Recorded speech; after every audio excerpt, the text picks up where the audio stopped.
Satu lagi mungkin? Kadang Ustaz. Ya, maka silakan. Ya, yang masalah ini Ustaz. Ihdinas siratal mustaqim. Ya. Ihdinas siratal mustaqim itu tunjukilah kami. Ya, dari ihdina itu hidayah. Jadi berilah kami hidayah dan taufiknya ke jalan yang lurus, bukan yang bengkok-bengkok. Selanjutnya adalah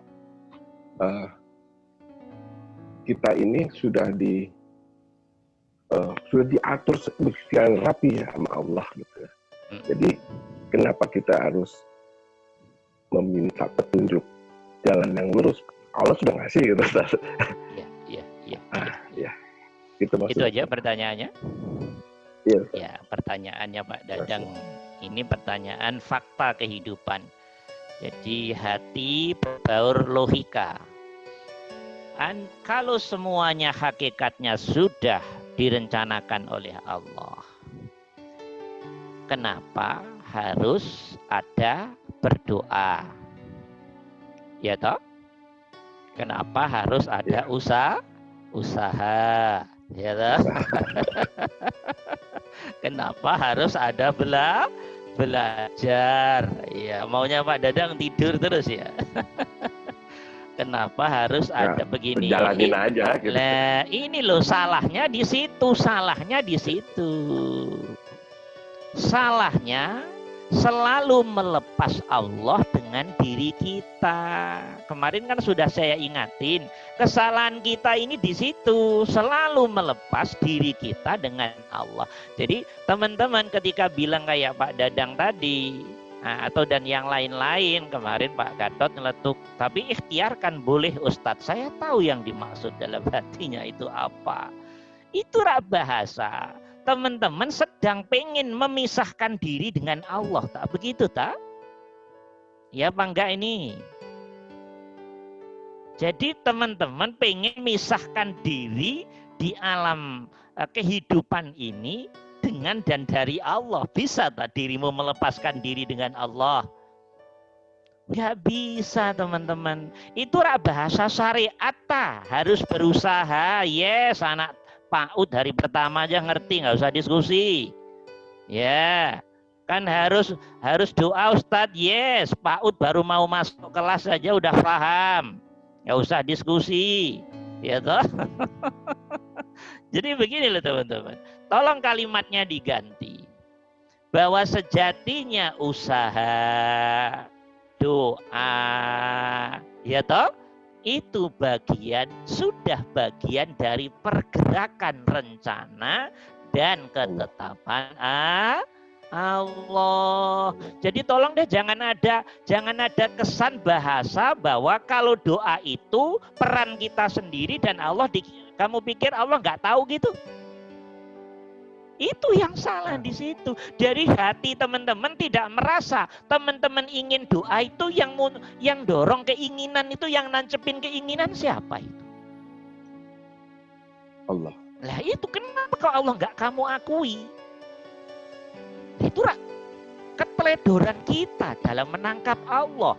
Karena yang ada di pikiran kita dan hati kita, doa bisa ngangkat tangan sendiri, bisa ingin doa sendiri, bisa minta sendiri. Itu 100% saya nggak setuju.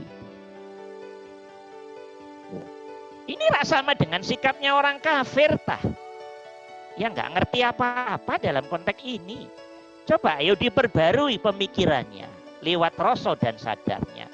Bahwa sebetulnya pergerakan kita doa, entah doanya kualitasnya baru kualitas berapa, itu sebuah proses.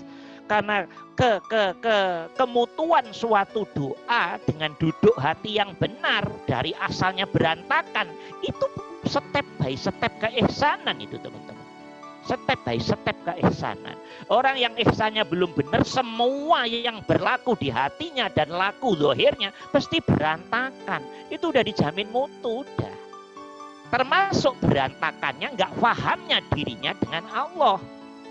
Maka ada kesan umumnya orang Islam, kalau semua udah Allah ngapain doa? Nggak paham bahwa doa itu bagian dari rahmat Allah.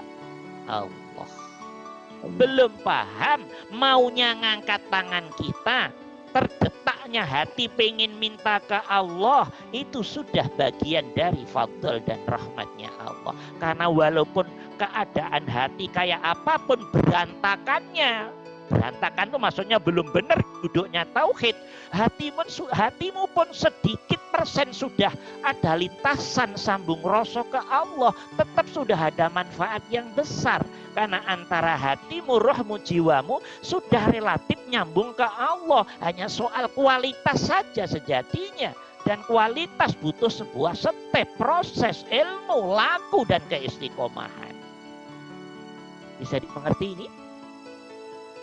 Pak Dadang dan teman-teman bisa dimengerti? Nah, dalam konteks doa, dalam konteks usaha sama. Karena yang ada selama ini teman-teman selalu memisah diri dengan Allah. Kalau kita usaha terus dikira Allah itu melihat doang. Iya, lah itu salah menangkap Allah di hati tah. Bukankah kamu mau usaha itu sebuah dorongan dari Allah? Bukankah kamu didetikkan dengan ide-ide bisnismu yang brilian, dengan ide-idemu? Ide itu namanya ilham. Ide baik itu yang membawa keberuntungan kamu itu namanya ilham. Itu Allah yang ngajarin lewat hatimu. Ilham gak harus pelajaran agama. Ilham hal apapun yang membawa dirimu positif, keberuntungan pada dirimu. Hanya kemudian ini nanti menuntun kepada Allah atau menuntun pada kelalaian. Nah itu nanti pertanyaannya lain. Kalau ke Allah berarti menghantarkan pada keberuntungan dunia akhirat. Kalau tidak berarti tampilan dohir yang nikmatnya dohir oke, tapi sejatinya menjadi istizrot. Nanti ngelihatnya di sono nanti di dalam hati. Nah begitu teman-teman. Bisa dimengerti? Ya nggak apa-apa, ini semua orang pasti akan punya pandangan begitu. Sampai nanti hati ngomong bahwa ternyata usahaku pun ya Allah. Ikhtiarku pun ya Allah. Ikhtiarku, usahaku ternyata bagian dari rahmatmu sendiri ya Allah. Hanya yang jadi bikin bingung itu memang Allah sesekali dalam Al-Quran, Rasul sesekali dalam hadis. Kamu pengen makan ya kerja. Ya memang begitu, bahasa hidup harus begitu.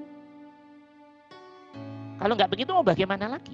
Jadi kalau Allah menyapa kita dari dimensi sosial, syariat, Allah pakai gaya sosial dong, syariat.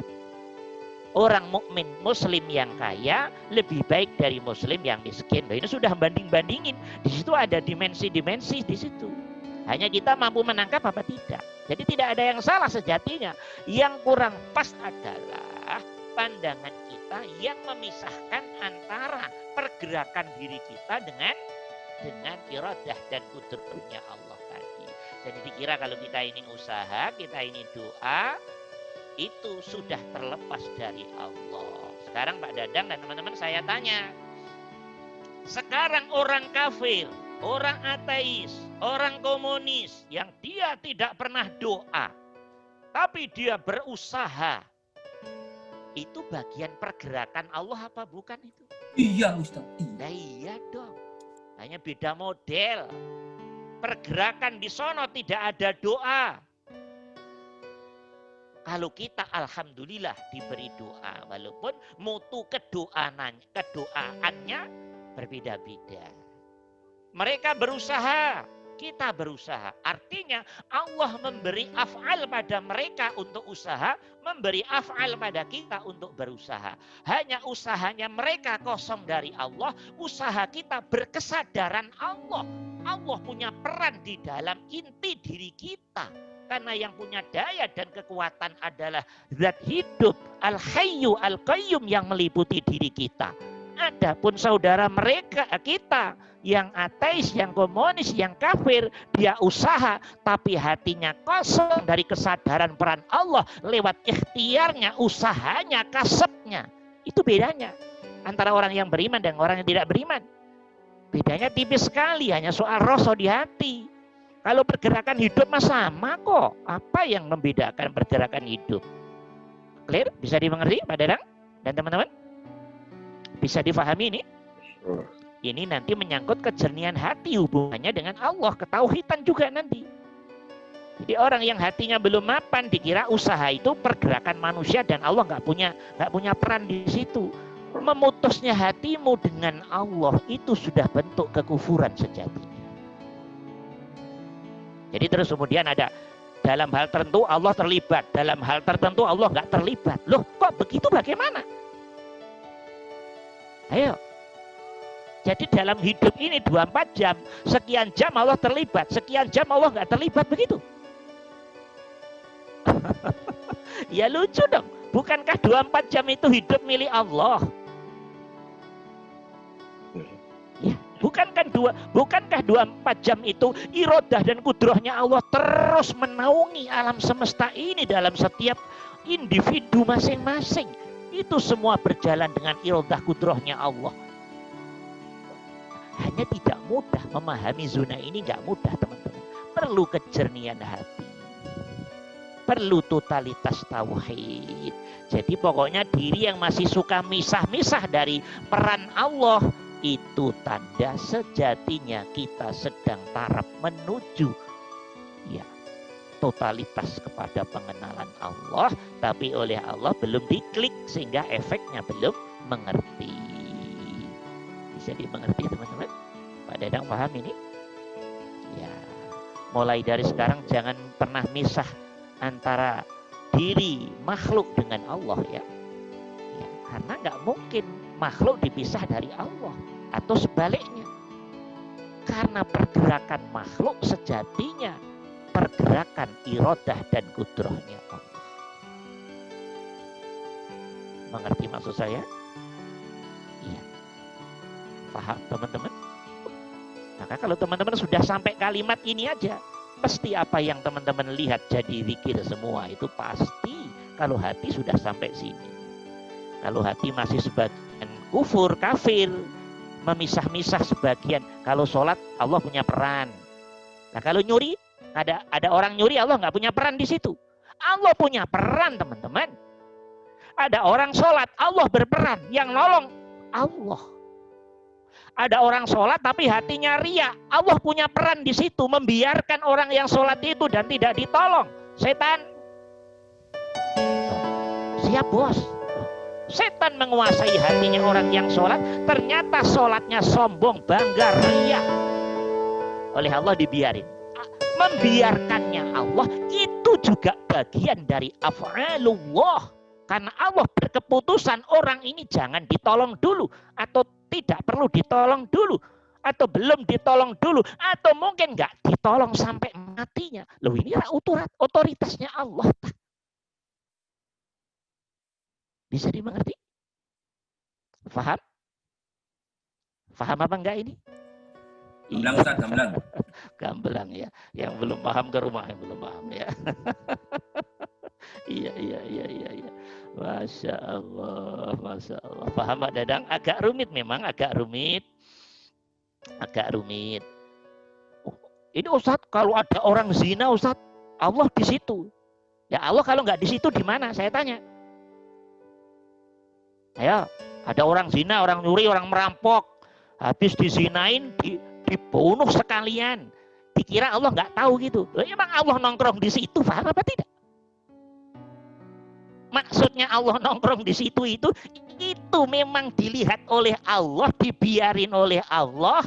Allah yang berencana bahwa si ini harus meninggal dalam keadaan ini dan harus dibunuh oleh si ini. Nah, kalau Allah nggak tahu, Allah cap apa ini? Berarti si ini meninggal dalam keadaan dizalimi. Yang mudah-mudahan mendapat kemudahan masuk surga.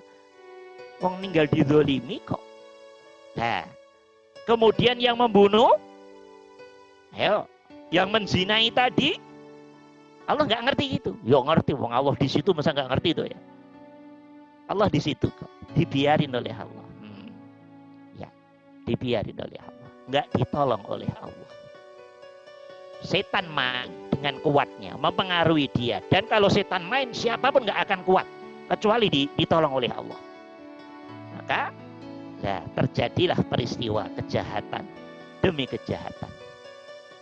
Jadi saat kejahatan terjadi, Allah melihat dan membiarkan itu.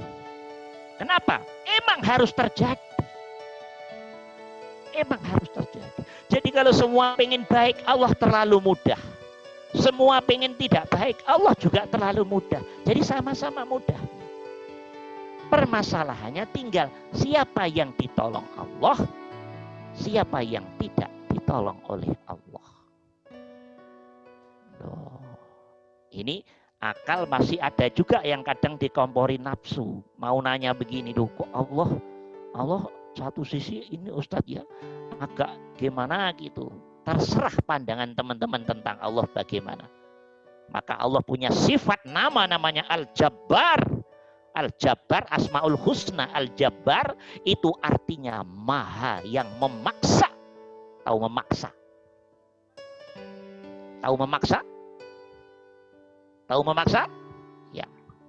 Kalau Allah nggak pengen orang ini selamat, tetap siapapun tidak akan bisa menyelamatkan orang itu. Oke? Nah, walaupun dia anaknya Nabi. Ya toh? Ibunya Nabi, bapaknya Nabi, istrinya Nabi. Jabarnya Allah main. Nggak bisa ini. Diute-ute. Kenapa? Allah membiarkan. Allah membiarkan. Allah punya pertimbangan, punya rahasia. Dan pertimbangan serta rahasia Allah tidak bisa diutik-utik oleh apapun dan siapapun. Walaupun dia nangis darah setiap hari dalam doanya. No, kata Allah. Saya Al-Jabbar Al-Qahhar. Yang tidak bisa diintervensi oleh apapun siapapun. Hidup ini milik gue. Mau makhluk ngomong apa saja dengan nafsunya silahkan. Itu kan karena kebodohan dia belum mengerti sejatinya Tuhannya. Nah, seperti itu gambarannya. Bisa dimengerti teman-teman? Sudah lebih paham Allah ini? Ya, sudah lebih paham Allah. Alhamdulillah paham. Kalau belum paham nunggu waktu dulu. Ya memang tidak mudah. Umumnya orang kan begitu. Jadi kalau udah usaha, udah doa itu dikira itu Allah nggak ada di situ. Masya Allah, Masya Allah, Masya Allah. Dirimu itu sedang proses menuju Allah. Ya, sedang. Jadi tidak ada hitungan kejam pun dirimu terlepas dari Allah itu tidak ada. Ya, tidak ada. Allah ngerti semua di situ. Paham? Ya. Paham yang lain? Paham juga ini? Agak sedikit gawat pertanyaannya tadi. Mudah-mudahan paham. Kalau nggak paham ya diterima aja.